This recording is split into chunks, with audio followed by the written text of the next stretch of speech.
ഗ്രഹണി ആസ്മയൊക്കെ ഉള്ള പിള്ളേര് പതിവായിരിക്കുന്നതിലും 10 അടി തള്ളിയിരുന്നോണം പൊടിപാറുന്ന അടിയാ നടക്കാൻ പോകുന്നു. ഞാനും സത്യഭാമ എന്ന സ്ത്രീയും തമ്മിൽ കുറച്ച് പ്രശ്നങ്ങളുണ്ടെന്ന് ആൾക്കാർക്ക് അറിയാന്ന് വിശ്വസിക്കുന്നു. എന്തായാലും നീ എന്നെ ഇങ്ങാട്ട് വിളിച്ചു വരുത്തിയ സ്ഥിതിക്ക് നിന്റെ കച്ചവടം പൊട്ടി താക്കോലുമായിട്ടേ ഞാൻ പോണുള്ളൂ. അത് കഴിഞ്ഞിട്ട് അവരൊരു പോസ്റ്റ് ഇട്ടിട്ടുണ്ടായിരുന്നു. ഭയങ്കര തരം താഴ്ന്ന രീതിയിലാണ് സംസാരിച്ചോ. സ്വാഭാവികം. നീ എന്റെ സൗന്ദര്യത്തിനെ പറയാ, നീ ആരാടി? നീ എന്താ 2 സെക്കൻഡ് പറഞ്ഞിട്ട് ഓടിക്കളഞ്ഞ്? കുറച്ചൊരു 10-20 മിനിറ്റ് ആവുന്ന എന്നെ കുറിച്ച് പറയാത്ത എന്തായിരുന്നു? ഞാൻ സംസാരിക്കണ നീ കേട്ട? എനിക്ക് സംസാരിക്കാറില്ലേ?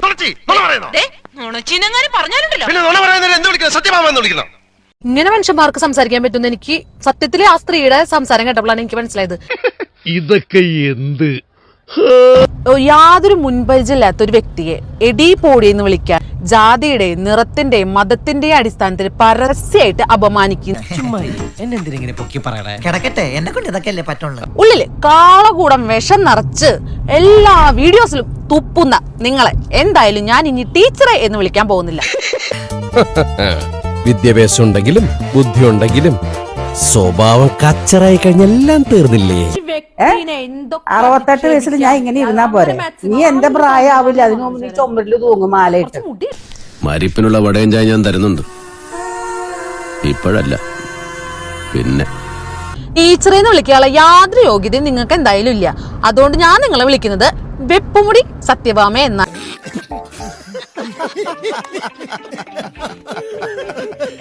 ഞാനിപ്പോ സത്യഭാമയെന്ന് വിളിക്കണം കണ്ടിട്ട് നിങ്ങൾ എല്ലാവരും വിചാരിക്കും എന്താ പ്രായത്തിന് ബഹുമാനിക്കാത്ത നന്ദനെ? 68 വയസ്സായ ഒരു സ്ത്രീ. അത് മനുഷ്യർക്ക് പ്രായമാകുമ്പോഴല്ലേ ബഹുമാനിക്കേണ്ട ആവശ്യമുള്ളൂ. കഴുതകൾക്ക് പ്രായമാകുമ്പോൾ നമ്മൾ ബഹുമാനിക്കാറില്ലല്ലോ. കഴുതകൾ ഞാൻ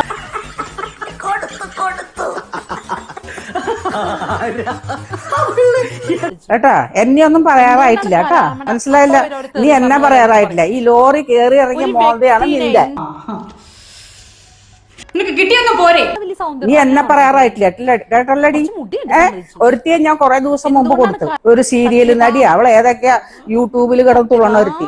അവൻ എന്തെങ്കിലും പറഞ്ഞ് വിവരമില്ലാത്ത നിങ്ങളല്ലേ അത് ക്ഷമിക്കേണ്ടത്. ഇങ്ങനെയും തരം താഴ്ന്ന് സംസാരിക്കാന്നുള്ളത് എനിക്കതുപോലെ സംസാരിക്കാൻ അറിയാനിട്ടല്ല. എന്റെ വീട്ടുകാരെന്നെ അങ്ങനെ പഠിപ്പിച്ചിട്ടില്ല. അതുകൊണ്ടാണ് ഞാൻ അതുകൊണ്ട് സംസാരിക്കേണ്ടിരുന്നത്. നീ ആരടാ എന്നോട് എതിർക്കാൻ? ഇങ്ങോട്ട് ഇറങ്ങി വാടാ എരപ്പാളി. തന്തക്ക് പിറന്നവനാണെങ്കിൽ ഇറങ്ങി വാടാ. ഒന്ന് പോവാടാ മരമാക്കി പോയി തരത്തി പോയി കളിക്കണം. എന്റെ സൗന്ദര്യത്തിനെ കുറിച്ച് അല്ലെങ്കിൽ ഒരു കാര്യം അവള് സമ്മതിച്ചിട്ടുണ്ട് കേട്ടോ, മുടിയുണ്ടെന്ന്. കാണുന്നവർക്കല്ലേ എന്റെ മുടിയെ പറ്റി ഭയങ്കര അഭിപ്രായം. പക്ഷെ എനിക്കിതൊരു ഭാരമായിട്ടാ തോന്നണേ. വീട്ടിലെല്ലാവർക്കും ഇങ്ങനെയാ. അമ്മയ്ക്കാണെങ്കിൽ ഉപ്പൂറ്റി വരെ മുടിയുണ്ട്. ഇത് വെപ്പുമുടിയാണ്, നിനക്ക് അറിഞ്ഞൂടായിരുന്നു? അധികം ആട്ടണ്ട, ഊരി പോരും.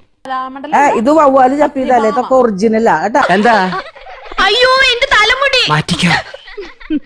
നിന്റെ മോന്ത പോലെ ലോറി കയറി ഇറങ്ങി മോന്താണ് എന്റെ. നിനക്ക് ബിഗ് ബോസിലൊക്കെ കിട്ടിയത് നിന്റെ സൗന്ദര്യം കണ്ടിട്ടൊന്നുമല്ല കേട്ടാ. ബിഗ് ബോസിൽ സൗന്ദര്യമുള്ളവർ ആരുണ്ട്?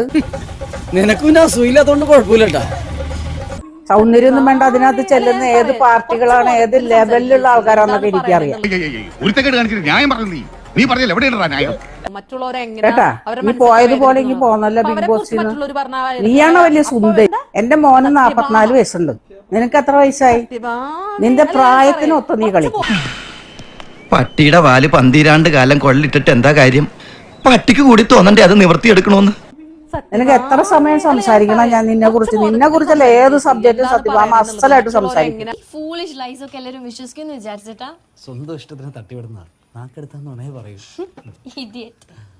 സ്റ്റേജിൽ കയറി നിന്നിട്ട് എന്താണ് സബ്ജക്റ്റ് എന്ന് എനിക്ക് അറിഞ്ഞാൽ മതി. ഞാൻ വെച്ചനത്തി വിടുന്ന ആളാ. പണിയെടുത്ത് തിന്നണമെന്നൊക്കെ ആഗ്രഹമുണ്ട് സാറേ. പക്ഷെ പറഞ്ഞു പറ്റിച്ച് തിന്നാലേ വായിന്നിറങ്ങുള്ളൂ. ശീലായി കേട്ടാ. അതിന് പ്രത്യേക കോച്ചിങ് ഒന്നും വേണ്ട, സാമാന്യം ബോധം മതി. അത് നീ ആദ്യം പോയി പഠിക്കും. കേരളക്കാരെ മൊത്തം എന്റെ കൂടെയാ. എല്ലാ കേരളക്കാരെയും എന്റെ കൂടെയുണ്ട്. എന്തോ എങ്ങനെ കേരളക്കാരെ അംഗീകരിക്കണമെങ്കിൽ അംഗീകരിച്ചാൽ മതി. എനിക്ക് ഇഷ്ടം പോലെ സപ്പോർട്ടുണ്ട്. നീ എത്ര പുളു വേണമെങ്കിലും അടിച്ചോ, പക്ഷെ കേൾക്കുന്നവർ കൂടി ദഹിക്കണം.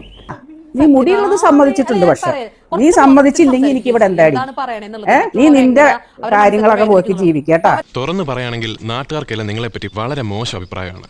അതിനെനിക്ക് നിങ്ങളോട് സഹതാപമുണ്ട്. പക്ഷേ ഇനിയെങ്കിലും എല്ലാവരെയും കൊണ്ട് അതും ഇതും പറയിക്കാതെ ഒരു നല്ല രീതിക്ക് ജീവിച്ചൂടെ? ഞങ്ങൾ അങ്ങ് ഇറങ്ങട്ടെ. ആയിക്കോട്ടെ, സന്തോഷായി.